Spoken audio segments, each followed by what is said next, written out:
Hey everyone, welcome to another Singularity Computers archive video. This footage is from about 3.5 years ago, and only some of my older subscribers are going to know what we are actually looking at here. This is a build that featured massively on my channel. It has an 18-part build log that spans almost 3 years, and it goes right back to the very early days of my channel. This was one of the first builds that I actually ever put up on my channel. This was my own personal system, Singularity Beast 2.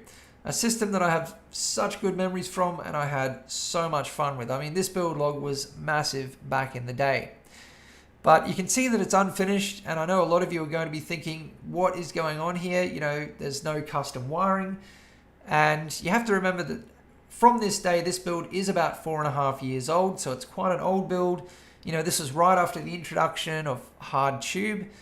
And, you know, when I started it, this was way back in the days when hardly anyone even knew about case labs. I mean, this build saw so many upgrades and developments and changes.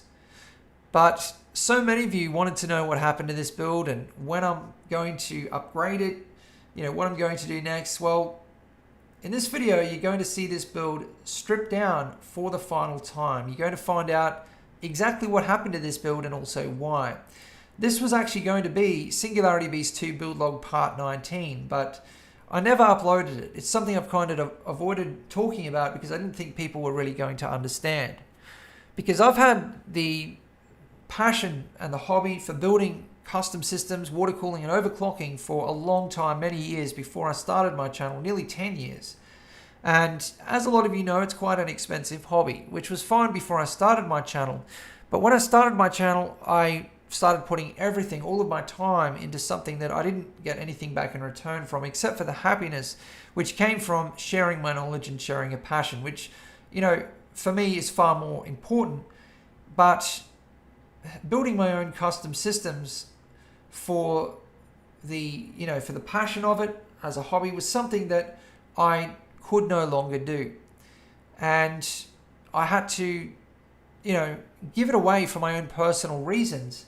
But I obviously moved on to something a lot bigger, the channel.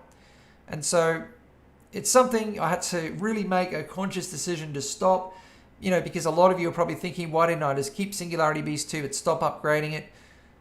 Well, that's something that was impossible for me, because having this unfinished build sitting next to me, you know, using it, it's just something I had to keep upgrading. And, you know, with my obsession for extreme overclocking, and that's what my builds, my personal builds were all about back in these days, because that's how I got into this. You know, the upgrading is something I couldn't stop. I mean, a lot of you know, once you have the bug, that is it. So I had to make the decision to stop, something I had to do for the channel. I didn't have the time for my own personal projects anymore either. And, you know, it's not as if one day I just woke up and didn't have a passion for it anymore.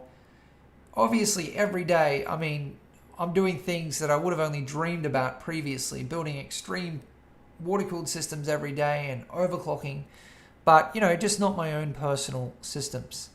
And so that is what happened to Singularity Beast 2 and why. I mean, those of you who have seen the video, The Truth About My Channel, will be able to understand this.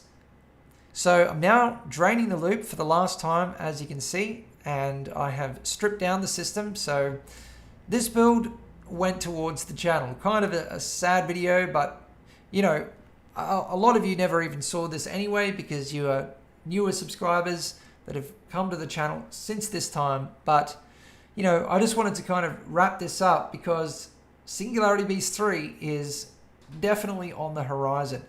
The possibility of going back to my own personal builds is definitely there now that I am having a lot more success with all of the endeavors that I am currently working on.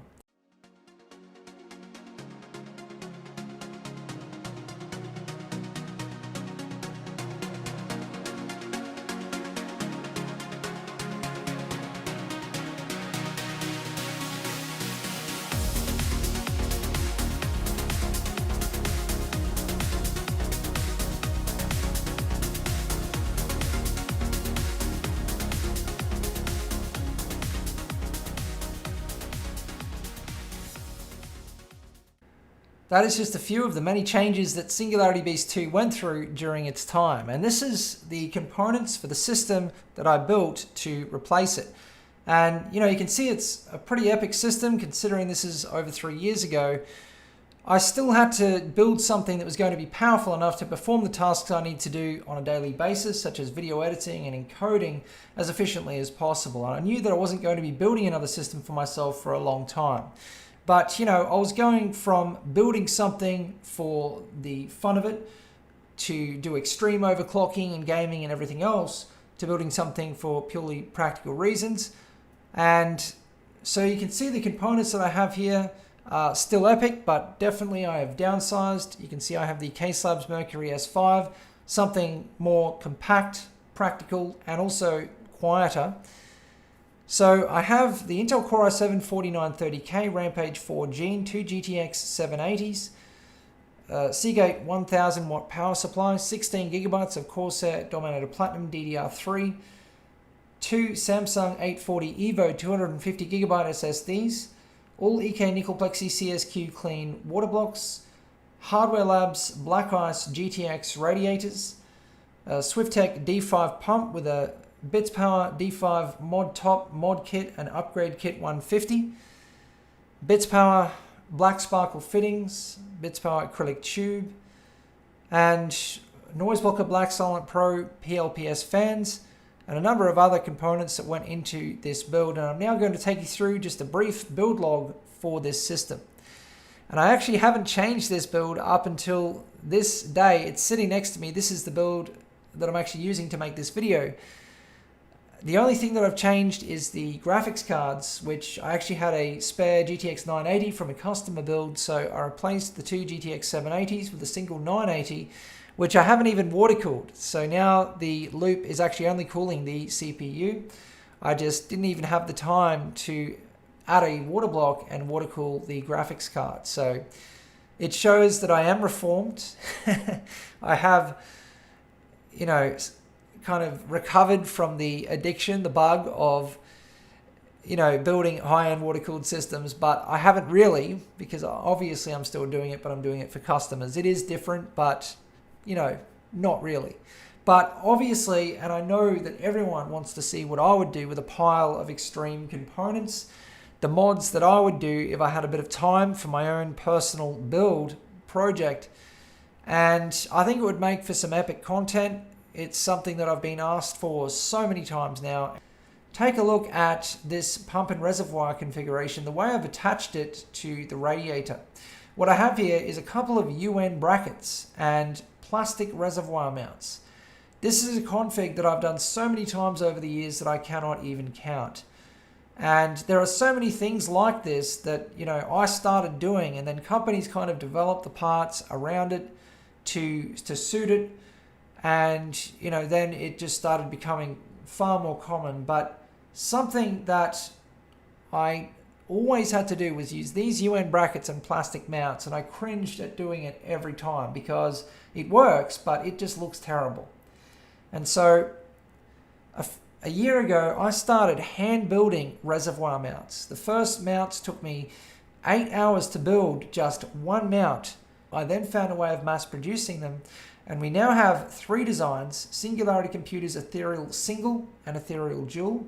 And also, since yesterday, I have released Core, and it's actually version 3, which has a lot of upgrades and improvements over the original design. And the great thing about these mounts is that they mount directly to any 120 or 140 millimeter radiator. And that means 120 through to 480 and 140 through to 560, any size in between. Seeing the way I attach the pump and res config in this build, I just had to talk about SingularityComputers reservoir mounts. For so many years I've been talking about and getting excited about everybody else's components. It's amazing to be talking about and getting excited about my own. And there are so many more to come. You can see that I'm now filling the loop, and I'm filling it with Mayhem's X1 clear coolant. And the system I've built here, you can see it's just a practical build. I mean, I wasn't going to go back to an air-cooled system, certainly not for my own personal build. I mean, I'm always going to have a water-cooled system, even though I haven't even overclocked it. It's still running at stock clocks. It is definitely due for an upgrade now though, and I definitely would like to go back to spending some time on my own personal projects. And I do actually have a NAS build coming up because for 3 years now, we haven't even had a backup here at Singularity Computers. That's how much I've neglected my own systems. Anyway, that sums up this video. And remember that none of this would be possible without our patrons. Thanks for watching.